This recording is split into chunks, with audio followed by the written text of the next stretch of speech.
Chapter 4. 2 Lectures. For several days Prince Ricardo minded his books, and, according to his tutors, made considerable progress in polite learning. Perhaps he ought not to have been praised too highly for this, because, in fact, he saw no means of distinguishing himself by adventures just at that time. Every morning he would climb up the turret, sweep the horizon, even much beyond the horizon, with the ivory spyglass. But look as he would, he saw no monsters preying on humankind anywhere, nor princesses in distress. To be sure, he saw plenty of poor people in distress, and, being good-hearted, though careless, Dick would occasionally fly off with a purse of fortunatas in his pocket, and give them as much money as they needed. It cost him nothing. But this was not the kind of adventure he enjoyed. Dragons for his money. One day the Princess Jaqueline took a curious plan of showing Ricardo how little interest, after all, there was in performing the most wondrous exploits, without real difficulty or danger. They were drifting below four of the light breeze on a hill lake. Ricardo was fishing, and Jaqueline was sculling a stroke now and then, just to keep the boat right of the wind. Ricardo was a very bad sport when suddenly the trout began to rise over the lake. Dick got excited and stumbled out of the boat from stern to bow, tripping over Jaqueline's feet, and nearly upset the vessel in his hurry to throw his flies over every trout he saw feeding.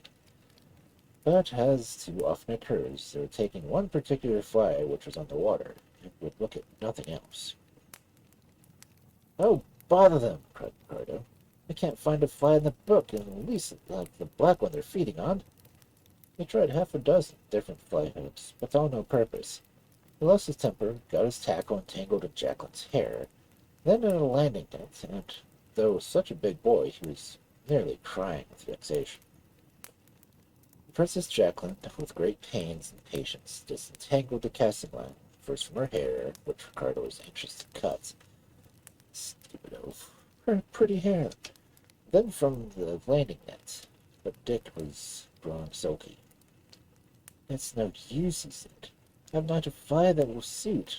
Let's go home." Then he threw the tin can at the rising trout. "Now, Dick," said Jaqueline, "you know I can help you. I did not learn magic for nothing. Just look the other way for a minute or two, and you'll find the right fly at the end of your line." Dick turned his head away. It is not proper to look at someone doing magical arts.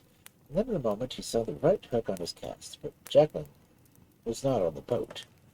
She had turned herself into an artificial fly, a small black gnat, and Dick might set his sport again. "Oh, what a trump that girl is," he said aloud. "Clever, too." And he began casting. He got every trout he cast, big ones, over a pound, and soon he had a basketful. He began to feel rather bored. "It's not much fun taking them," he said, "when they're so silly." That very moment he noticed that the fly was cast off his line. Jaqueline was sitting on the oars. "You see, Ricardo," she said, "I was right after all. There's not much pleasure in sport if it is easy or certain. Now apply this mold of dragon killing. Magic instruments. It may be useful when one is obliged to defend himself. Surely a prince ought not to give his whole time to nothing else." Dick had no answer ready, so he only grumbled. "You're always preaching to me, Jack. Everybody always is. I seem to have been born just to be preached at." "Some people are, and it does grow rather tedious for them.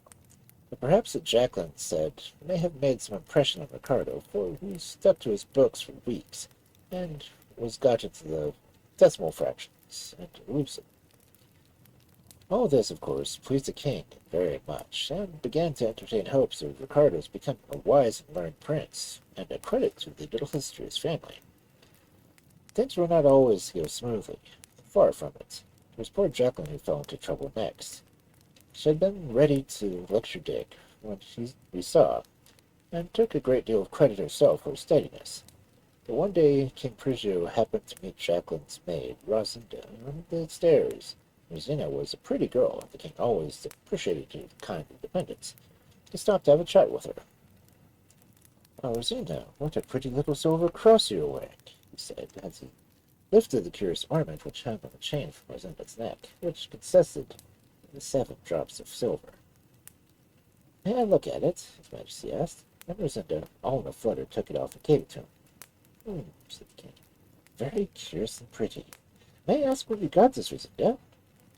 Now, Rosenda generally had an answer ready, and I'm very sorry to say she did not always speak the truth when she could think of anything better.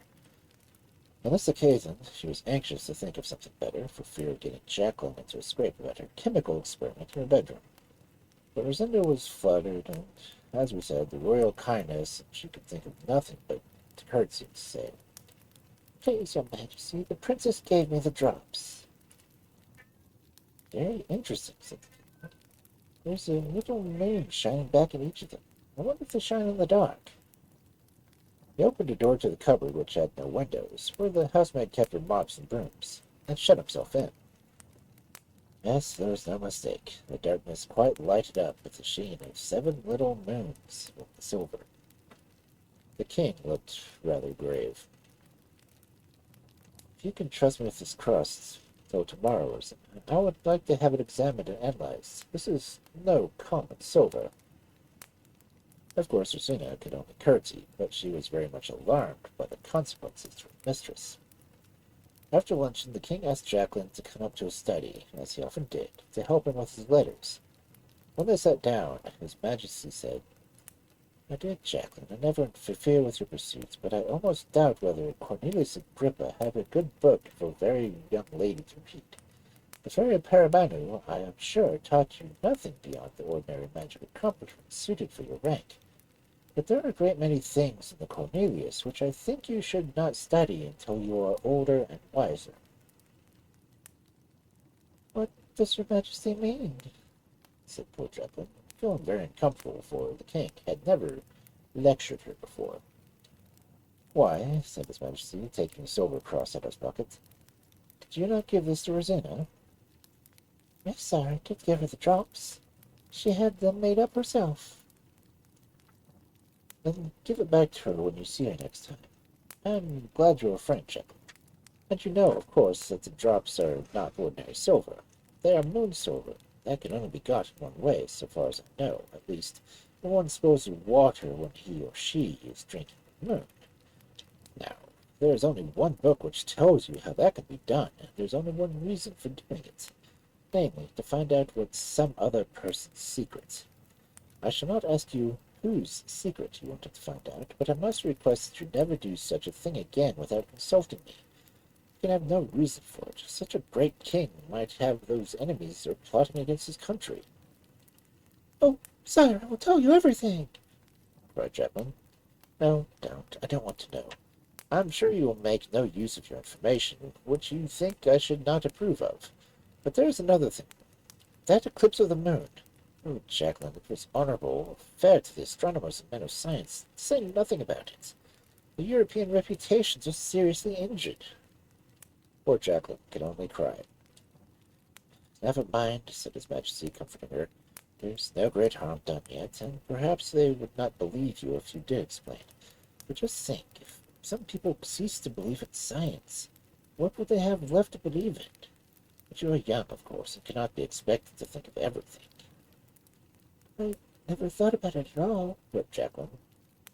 "Evil was wrought by want of thought," said the king, quoting a poet. "Now run away, dry your tears. I think you had better bring me back that book, and I'll put it back in one of the locked-up shelves. Later, when you're older, we shall see about it." The princess flew to her room and returned with the book. The king kissed her and told her to go and see if her Majesty meant to take a drive. "Never to see him again. Never, never. Unless it is quite necessary," said the princess to herself. "Indeed, it is not easy to see the king. What a lot he has read." In fact, Priju had been very studious when he young, before he became a throne. "Poor child," thought the king. "No doubt she was trying her fortune, wondering if Ricardo cares for her a little. Of course, I could not let her tell me that. Poor child." In this guess, as you know, his Majesty was mistaken. We seldom happens to him. "Wonder who she is," the king went on speaking to himself. "What great booby Ricardo saved from wild birds which were just going to eat her. She was fastened to a mountain top, but where? That's the question. Ricardo never had some notion of geography. When she was across the sea, he noticed that. Which sea? Atlantic, Pacific, the Black Sea, the Caspian, Sea of Marmora, the Red Sea, the Indian Ocean, the German Ocean, the Mediterranean. Her ornaments were very peculiar. There was a broad gold sun on her breast. You must look at them again some day. She said she was being sacrificed to wild birds, which her people worshipped, because there was some famine, or trouble in the country. She said she was the daughter of the sun, but that, of course, is absurd, unless... By Jove, I believe I have it, said the king, and then he went to the royal library, and was looking for some old Spanish book, when his secretary came in, and said that the Russian ambassador was waiting for an interview with His Majesty. Dismal Muscovite, he said to himself. The monarch is not a moment to himself or his private studies. I'm pretty sure why wert thou not born in a private station? But duty before everything.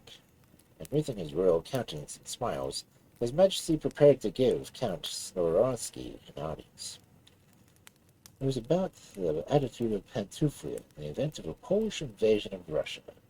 The king reassured Count Snoronsky, affirming that Pantuflia, while deeply regretting the disturbed relation between the two states in whose welfare she was deeply interested, would never preserve an attitude of benevolent neutrality unless her own interests were threatened. Give your majesty to the august mistress, the Tsarina, said the ambassador. By all means, adding an expression of my tender interest in her majesty's health and welfare, said the king, presenting the count with at the same time a magnificent diamond snuff-box containing his portrait. The old count was affected to tears and withdrew, while King Persia said, I have not lost a day, and I have made an amiable but stupid man happy. Such are, or rather were, the toils of monarchs.